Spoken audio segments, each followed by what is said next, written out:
السلام علیکم ورحمۃ اللہ وبرکاتہ۔ بعد السلام کی امید کرتا ہوں آپ لوگ خیریت سے ہوں گے۔ تو دوستو، ہم آج آپ کے لیے حضرت موسیٰ علیہ السلام اور ایک بے اولاد عورت کا واقعہ پیش کرنے جا رہے ہیں۔ تو دوستو، اس واقعے کو آپ لوگ مکمل ضرور سننا تاکہ آپ لوگوں کو اس سے کچھ عبرت حاصل ہو سکے۔ دوستو، حضرت موسیٰ علیہ السلام اللہ تبارک و تعالیٰ کے بہت ہی محبوب پیغمبر گزرے ہیں۔ حضرت موسیٰ علیہ السلام کو کلیم اللہ کا لقب دیا گیا ہے۔ اس لقب کی وجہ یہ تھی کہ آپ علیہ السلام اللہ تبارک و تعالیٰ سے باتیں کیا کرتے تھے، اور باتیں کرنے کے لیے ایک مخصوص جگہ کا انتخاب کیا گیا جسے کوہ طور کے نام سے جانا جاتا ہے۔ اللہ تبارک و تعالیٰ سے بات کرنے کا یہ شرف آپ کے علاوہ کسی اور کے پاس نہیں تھا۔ حضرت موسیٰ علیہ السلام معمول کے مطابق اللہ تبارک و تعالیٰ سے ملاقات کے لیے کوہ طور کی طرف جا رہے تھے کہ راستے میں آپ کو ایک عورت نظر آئی جو کہ زار و قطار رو رہی تھی۔ سیدنا حضرت موسیٰ علیہ السلام کا دل ویسے ہی بہت نرم تھا، تو اس عورت کو دیکھ کر آپ خود بھی غمگین ہو گئے اور آپ علیہ السلام سے رہا نہ گیا اور اس عورت سے اس کی پریشانی کا سبب پوچھا۔ تو اس عورت نے حضرت موسیٰ علیہ السلام سے روتے ہوئے بتایا کہ وہ بے اولاد ہے، اس کے پاس کوئی اولاد نہیں ہے اور لوگ اسے بے اولاد ہونے کا طعنہ دیتے ہیں۔ تو اس عورت نے حضرت موسیٰ علیہ السلام سے گزارش کی کہ وہ اللہ تبارک و تعالیٰ سے دریافت کرے کہ اس کو کبھی اولاد ہوگی یا نہیں۔ وہ عورت جانتی تھی کہ حضرت موسیٰ علیہ السلام اللہ تبارک و تعالیٰ سے ہم کلام ہوتے ہیں۔ تو حضرت موسیٰ علیہ السلام نے اس عورت کو یقین دلایا کہ وہ اللہ تبارک و تعالیٰ سے اس معاملے میں ذکر ضرور کریں گے۔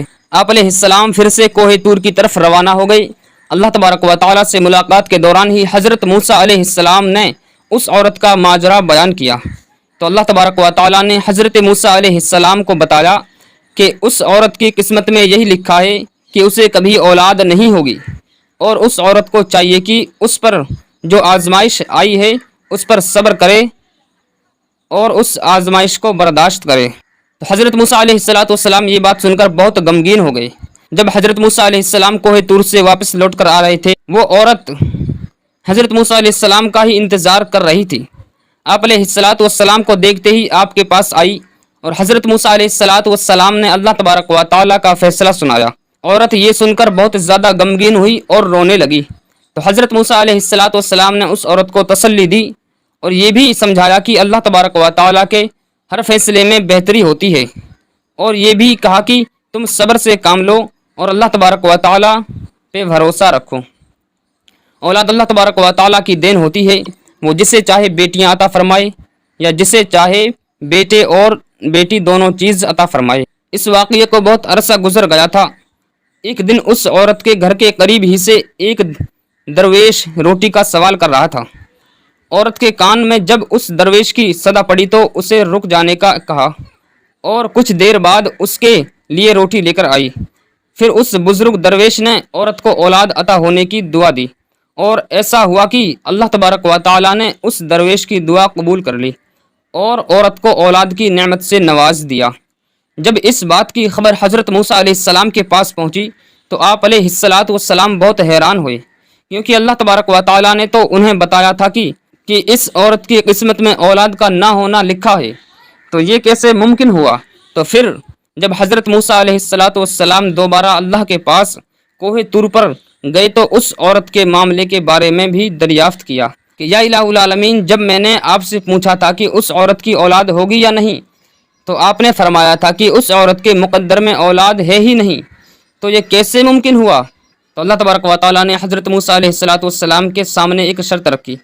آپ علیہ السلام کو انسان کا گوشت لانے کا کہا کہ جب آپ کو بتاؤں گا پہلے آپ انسان کا گوشت لے کر آئیں۔ جب اللہ تبارک و تعالیٰ انبیاء کرام کو کسی چیز کا حکم دیتے تو کوئی بھی اللہ تبارک و تعالیٰ سے سوال نہیں کرتا تھا، اسی لیے سیدنا حضرت موسیٰ علیہ السلام نے بھی اللہ تبارک و تعالیٰ کی اس شرط پر کوئی سوال نہیں کیا اور اپنی بستی میں جا کر لوگوں کو اللہ تبارک و تعالیٰ کا حکم سنایا۔ بستی کے لوگوں کو اللہ تبارک و تعالیٰ کا حکم بہت عجیب لگا اور سب کے دلوں میں خوف بیٹھ گیا کہ کہیں یہاں خون ریزی نہ ہونے لگے۔ جب کوئی بھی اپنا گوشت دینے پر راضی نہیں ہوا تو حضرت موسیٰ علیہ السلام مایوس ہو کر اللہ تبارک و تعالیٰ کے پاس واپس کوہ طور پر جانے لگے کہ حضرت موسیٰ علیہ السلام کوہ طور کی طرف جا ہی رہے تھے کہ راستے میں ان کو ایک درویش بیٹھا نظر آیا۔ اس درویش کی آنکھیں بند تھی اور چہرہ آسمان کی طرف اٹھا ہوا تھا اس درویش کی زبان پر بس اللہ اللہ کا کلمہ جاری تھا۔ حضرت موسیٰ علیہ السلام اس درویش کے پاس گئے اور اسے اللہ تبارک و تعالیٰ کا حکم سنایا۔ اس درویش نے آنکھیں کھول کر آپ کی طرف دیکھا اور اپنا بازو حضرت موسیٰ علیہ السلام کے آگے کر دیا اور کہا کہ میں حاضر ہوں۔ اس درویش نے حضرت موسیٰ علیہ السلام سے چھری لی اور اپنے بازو سے گوشت کاٹ کر پلیٹ پر رکھ دیا۔ پھر آپ علیہ السلام منزل کی طرف روانہ ہو گئے۔ آپ علیہ السلام ابھی کچھ دور ہی گئے تھے کہ اس درویش نے آپ کو پکارا اور کہا کہ ہو سکتا ہے کہ اللہ تبارک و تعالیٰ نے گردن کا گوشت مانگا ہو۔ پھر اس درویش نے اپنی گردن کا گوشت کاٹ کر آپ کو دیا۔ پھر آپ علیہ السلام نے پھر سے کوہ طور کی طرف ایک قدم بڑھا دیا۔ اس درویش نے آپ کو پھر سے روک لیا۔ اس بزرگ نے اپنے سینے کا بھی گوشت کاٹ کر پلیٹ پر رکھ دیا۔ اس کے بعد اس نے اپنے جسم کے مختلف حصوں کا گوشت کاٹ کاٹ کر پلیٹ میں رکھ دیا۔ تو حضرت موسیٰ علیہ السلام نے اس گوشت سے بھری پلیٹ کو کوہ طور پر اللہ تبارک و تعالیٰ کے سامنے پیش کیا۔ تو اللہ تبارک و تعالیٰ نے حضرت موسیٰ علیہ السلام سے پوچھا کہ یہ گوشت کس سے لائے ہو؟ تو حضرت موسیٰ علیہ السلام نے سارا قصہ بیان کر دیا۔ تو اللہ تبارک و تعالیٰ نے فرمایا، اے موسیٰ، یہ میرے بندے کا مجھ سے عشق ہے، اپنی تکلیف کا نہیں سوچا بلکہ میری رضا اور خوشی کی خاطر اپنے جسم کا گوشت کاٹ کر تمہارے سامنے رکھ دیا۔ اے موسیٰ، اب مجھے تم خود بتاؤ کہ جو میرا بندہ مجھ سے عشق میں خود سے بھی بے پرواہ ہے کہ جب وہ مجھ سے کوئی سوال کرے تو میں اس کی دعا کیوں نہ قبول کروں گا؟ اے موسیٰ، یہ میرا وہی بندہ ہے جس نے مجھ سے اس عورت کے حوالے سے سوال کیا تھا۔ میرے اس نیک بندے نے ہی اس عورت کے لیے مجھ سے دعا کی تھی، تو بھلا میں کیسے اس کی حاجت پوری نہیں کرتا؟ یہی وجہ ہے کہ میں نے اس کی تقدیر میں لکھے کو پلٹ دیا۔ جو بندہ میری خاطر اپنے آپ کو قربان کرنے کے لیے راضی ہو جاتے ہیں تو میں ان کی بات کو کیسے رد کر سکتا ہوں؟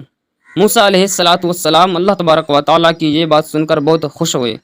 تو دوستو، اس چھوٹے سے قصے سے ہمیں یہ سبق ملتا ہے کہ اللہ تبارک و تعالیٰ نے جو بھی ہمیں زندگی میں عطا کر رکھا ہے اس کی شکر گزاری کرنی چاہیے اور دوسروں کی مدد میں پیش رہنا چاہیے۔ آپ کو نہیں پتہ ہوتا کہ کون سا عمل اللہ تبارک و تعالیٰ کو پسند آ جائے اور آپ کا کام ہو جائے۔ جب بھی اللہ تبارک و تعالیٰ کے لیے قربانی دینے کا موقع ملے تو اپنی جان بھی دے ڈالو۔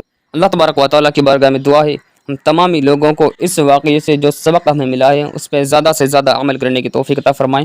السلام علیکم